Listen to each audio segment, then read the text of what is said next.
Assalamualaikum warahmatullahi wabarakatuh. Ki Hajar Dewantara merupakan Bapak Pendidikan Nasional yang lahir pada tanggal 2 Mei tahun 1889. Tanggal lahir beliau diabadikan sebagai Hari Pendidikan Nasional yang kita peringati setiap tahun. Walaupun hidup di masa lampau, namun pemikiran-pemikiran beliau masih sangat relevan dan bahkan dijadikan acuan dalam pelaksanaan kurikulum saat ini. Saya, Novi Mulyani, calon guru penggerak Angkatan 8 dari SD Negeri 2 Banjarjo, Kecamatan Kuring, akan memberikan paparan demonstrasi kontekstual pemikiran filosofis Ki Hajar Dewantara. Pemikiran yang pertama mengenai pendidikan dan pengajaran. Pengajaran, menurut Ki Hajar Dewantara, merupakan bagian dari pendidikan. Pendidikan hanya tuntunan dalam tumbuh kembang anak. Oleh karena itu, seorang guru dapat diibaratkan sebagai petani yang menanam padi. Ia dapat menuntun tumbuhnya padi, tetapi tidak dapat mengubah tanaman padi agar berbuah jagung. Jadi, pendidikan merupakan tempat persemaian benih-benih kebudayaan yang hidup dalam masyarakat. Benih inilah milik kita. Pemikiran yang kedua mengenai tujuan pendidikan. Menurut Ki Hajar Dewantara, pendidikan bertujuan untuk menuntun segala kodrat yang ada pada anak-anak agar mereka dapat mencapai keselamatan dan kebahagiaan yang setinggi-tingginya, baik sebagai manusia maupun sebagai anggota masyarakat. Pemikiran yang ketiga mengenai kodrat alam dan kodrat zaman. Menurut Ki Hajar Dewantara, pendidikan anak berhubungan dengan kodrat alam dan kodrat zaman. Kodrat alam berkaitan dengan sifat dan bentuk lingkungan di mana anak berada. Oleh karena itu, pendidikan harus disesuaikan dengan konteks lokal sosial budaya murid. Kodrat zaman berkaitan dengan isi dan irama. Sesuai kodrat zaman, pendidikan saat ini menekankan pada kemampuan anak untuk memiliki keterampilan abad 21. Pemikiran yang keempat mengenai trisentra dan trilogi pendidikan. Menurut Ki Hajar Dewantara, ada 3 pusat pendidikan, yaitu keluarga, sekolah, dan masyarakat. Keluarga merupakan pusat pemahaman, sekolah merupakan pusat penghayatan, dan masyarakat merupakan pusat pengalaman. Dalam pendidikan keluarga, terjadi pembentukan kecerdasan spiritual karena di dalam keluarga terdapat benih kepercayaan spiritual dan tradisi secara alami terpelihara sebagai potensi kebudayaan. Sedangkan pendidikan sekolah memproses potensi-potensi budaya yang bersumber dari keluarga menjadi sebuah kecerdasan intelektual yang syarat daya kreativitas.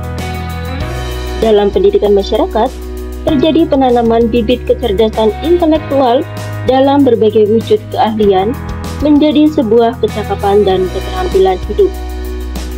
Sedangkan trilogi pendidikan, menurut Ki Hajar Dewantara, seorang pendidik harus mempunyai sikap ing ngarsa sung tulodo, ing madya mangunkarso, tutwuri handayani.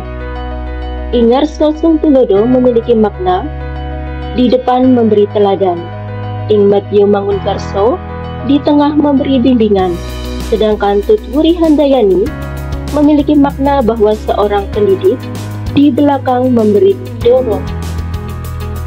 Pemikiran yang kelima mengenai budi pekerti.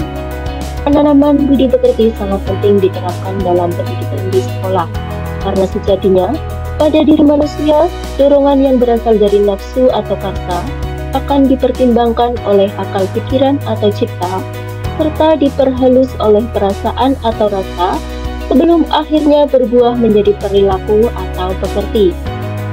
Kebiasaan yang secara terus-menerus dilakukan akan membentuk sebuah kebudayaan. Selanjutnya, akan saya paparkan mengapa filosofi pemikiran Ki Hajar Dewantara perlu diterapkan.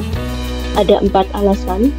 Yang pertama, zaman berubah secara dinamis dari waktu ke waktu, sehingga dalam mendidik anak perlu menerapkan kodrat alam dan kodrat zaman.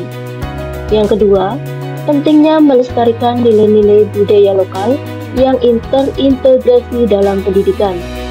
Alasan yang ketiga, pentingnya penguatan karakter anak melalui pendidikan budi pekerti di tengah maraknya globalisasi. Dan yang terakhir, perlu adanya transformasi pendidikan dengan merdeka belajar. Berikutnya, inilah penerapan pemikiran Ki Hajar Dewantoro di sekolah tempat saya mengajar. Penerapan yang pertama yaitu pendidikan yang menuntun. Dalam melaksanakan pembelajaran, saya menerapkan pembelajaran yang berorientasi pada murid dengan memperhatikan karakteristik dan kebutuhannya. Pembelajaran yang kreatif, efektif, dan menyenangkan akan senantiasa membuat para murid merindukan guru dan sekolahnya sebagai tempat favorit. Penerapan yang kedua yaitu tentang perlunya memperhatikan kodrat alam dan kodrat zaman dalam pendidikan. Pembelajaran sudah semestinya memperhatikan potensi dan budaya keunggulan lokal serta mendorong murid untuk memiliki keterampilan abad 21. Dalam melaksanakan pembelajaran, saya memperhatikan konteks kebudayaan lokal serta keunggulan yang dimiliki sekolah. Selain itu, saya juga mengenalkan teknologi dan mendorong siswa untuk memiliki keterampilan dalam memanfaatkan IT dan teknologi. Selanjutnya, penerapan budi pekerti. Pendidikan di sekolah sudah semestinya mengedepankan pendidikan budi pekerti dengan membiasakan murid melalui pembiasaan budaya-budaya positif untuk membina karakter murid. Beberapa kegiatan pembiasaan yang saya lakukan di sekolah adalah melakukan 3S yaitu senyum, sapa, dan salam, melaksanakan sholat duha dan sholat zuhur berjamaah, bergotong royong membersihkan lingkungan sekolah, membuat poster anti perundungan dan poster 4 kata ajaib yaitu terima kasih, maaf, tolong, dan permisi. Selain kegiatan-kegiatan tersebut, masih banyak lagi pembiasaan-pembiasaan positif yang dilakukan di sekolah. Dalam setiap penerapan hal baik, tentu ada tantangan yang dihadapi. Berikut merupakan tantangan dan solusi dalam penerapan pemikiran Ki Hajar Dewantoro. Tantangan yang pertama yaitu perubahan yang sangat cepat di era industri 4.0. Yang kedua, pengaruh globalisasi yang mengakibatkan menipisnya nilai-nilai budaya lokal dan karakter siswa. Tantangan yang ketiga, kurangnya dukungan dan motivasi dari elemen sekolah. Sedangkan solusi dari berbagai tantangan tersebut adalah meningkatkan kemampuan IT untuk mengimbangi perubahan era industri 4.0, melaksanakan pembiasaan-pembiasaan baik untuk menguatkan nilai-nilai budaya lokal dan karakter siswa. Yang terakhir, mengadakan komunikasi dan pendekatan untuk mendapatkan dukungan dan motivasi dari semua elemen sekolah. Demikian pemaparan demonstrasi kontekstual tentang pemikiran-pemikiran Ki Hajar Dewantoro yang dapat saya sampaikan. Terima kasih. Wassalamualaikum warahmatullahi wabarakatuh.